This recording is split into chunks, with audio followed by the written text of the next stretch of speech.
Hi guys, welcome back to our channel. இன்றைக்கி நம்ம சேனலில் என்ன வீடியோ பார்க்க போகிறோன்னா bell pepper fry with egg அதுதான் பார்க்க போகிறோம். அதுக்கு கடாய் வச்சுட்டு நம்மளுக்கு தேவையான அளவு எண்ணெய் ஊற்றிக்கலாம். அதுக்கப்புறம் 2 tablespoon of mustard seeds add பண்ணிக்கலாம். அதுக்கப்புறம் 3 chopped onions and 2 green chillies add பண்ணிக்கலாம். நல்லா சவுட் பண்ணிவிட்டு ஒரு 5 மினிட்ஸ் க்ளோஸ் பண்ணிட்டுலாம் ஆனியன் வதங்கட்டும் அது வரையும்.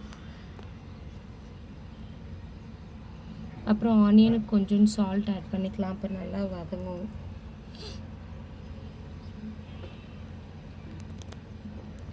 அப்புறம் 3 டொமேட்டோஸ் கட் பண்ணி வச்சுருக்கேன், அதுவும் ஆட் பண்ணிக்கலாம்.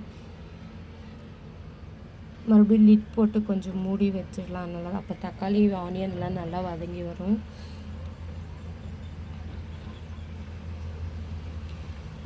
இது நல்லா வதங்கினதும் அதுக்கப்புறம் கட் பண்ணி வச்சுருக்கிற கேப்சிகம், ஒரு 4 கேப்சிகம் கட் பண்ணி வச்சுருக்கேன் குட்டி குட்டி பீஸாக, அதை ஆட் பண்ணிக்கலாம். அப்புறம் கொஞ்சம் சால்ட்டு, அதுக்கப்புறம் கொஞ்சம் வாட்டர் ஊற்றிட்டு அதை லிட் க்ளோஸ் பண்ணி விட்டுடலாம். ஒரு 5 மினிட்ஸ் அது நல்லா குக் ஆகட்டும்.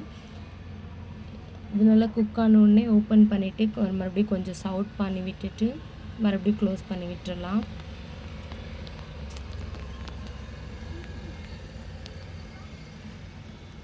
இதே ரிப்பீட் பண்ணிகிட்டே இருக்கலாம், இல்லைன்னா அடி பிடிச்சிரும். அதுக்கப்புறம் தேவையான ஸ்பைசஸ் ஆட் பண்ணலாம். தேவையான ஸ்பைசஸ் நான் என்ன ஆட் பண்ணியிருக்கேன்னா chilli powder, turmeric powder, coriander powder and லாஸ்ட்டாக வந்துட்டு சிக்கன் மசாலா ஆட் பண்ணியிருக்கேன். சிக்கன் மசாலா ஆட் பண்ணால் நல்லாயிருக்கும் ஃப்ளேவர்ஃபுல்லாக. அப்புறம் மறுபடியும் கொஞ்சம் தேவையான நம்ம கிரேவிக்கு இதுக்கு தேவையான அளவு கன்சிஸ்டன்சிக்கு நம்ம தண்ணி ஊற்றிட்டு அந்த அளவுக்கு பாயில் ஆகிறதுக்கு. அதுக்கப்புறம் நல்லா சவுட் பண்ணிட்டு க்ளோஸ் பண்ணி விட்டுடலாம். இப்போ பார்த்திங்களா எவ்வளோ தண்ணியாக இருக்குன்னு சொல்லிட்டு. அப்புறம் இன்னும் கொஞ்சம் சால்ட் ஆட் பண்ணிக்கலாம். அப்புறம் நம்மளுக்கு 4 எக்ஸ் எடுத்து வச்சுருக்கோம். 4 எக்ஸு நம்ம அதில் உடச்சி ஊற்றிட்டு ஒரு 2 மினிட்ஸ் க்ளோஸ் பண்ணி விட்டுடலாம்.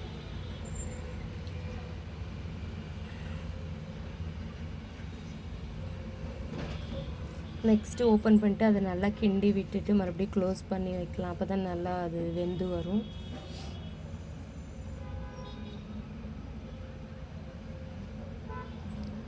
அதுக்கப்புறம் நீங்கள் பார்த்தீங்கன்னா இந்த மாதிரி தான் இருக்கும். அது பாயில் ஆனதுக்கப்புறம் பாயில் ஆக இப்படி தான் இருக்கும். ஆனால் கிண்டிக்கிட்டே இருக்கணும், இல்லைன்னா அடி பிடிச்சிரும்.